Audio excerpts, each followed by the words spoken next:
Hi, I'm Dr. William Nudera, a board-certified endodontist practicing in Bloomingdale, Illinois. I've had the wonderful opportunity of traveling the country the last few years, giving technique courses on how to do predictable endodontic treatment. A common question that gets asked of me is, how fast can you do your endodontic treatment?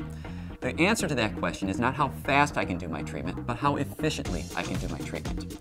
Some techniques were taught to me by an endodontist practicing in San Diego, California, named Dr. Gary Carr, that helped me improve my efficiency immensely, and I'd like to share some of those techniques with you today.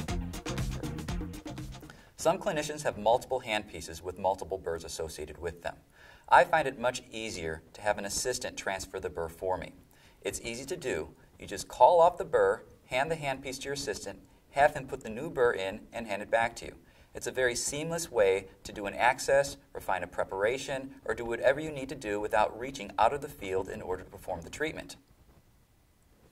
It's very important when transferring hand files back and forth from the doctor to the assistant to not get poked. In order to control this, what we do is we have the assistant wear the endo sponge on the endo ring, and they prepare the file for me and get it ready for me and place it in my fingers. I grab the file, they pull the sponge, and they push the sponge as the file is transferred. When we do this, we ensure that there's going to be nobody getting hurt with this particular procedure. A gentle push and a gentle pull is controlled solely by the assistant as opposed to me. That way, I don't have to take my eyes off the field, and it's a very efficient way to continue transferring files. If your assistant is unfamiliar with what file that you're needing next, just call it off, and they'll have it ready for you in that next spot in the sponge. In the same fashion that hand files are transferred, rotary files are transferred. I am responsible for loading the files onto my handpiece because that's what I feel comfortable doing.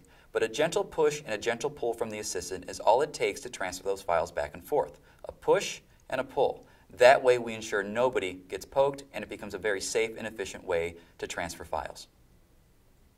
A very inexpensive way to increase your efficiency during root canal treatment is to get another mirror for your kit. Rather than continually wiping your mirror on the patient napkin and wasting time, have your assistant have a clean mirror handy all the time.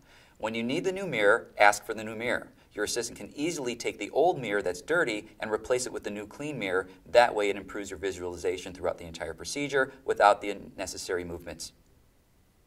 Another way to be more efficient during your endodontic treatment is to have a couple of pairs of locking cotton forceps. It takes a lot of time for the clinician to fumble through packages of paper points to grab that paper point, then to transfer it to the tooth to dry the canals. If you have your assistant load that paper point on the extra locking cotton forceps, it can be easily transferred back and forth, saving you time and decreasing the patient's time in the chair.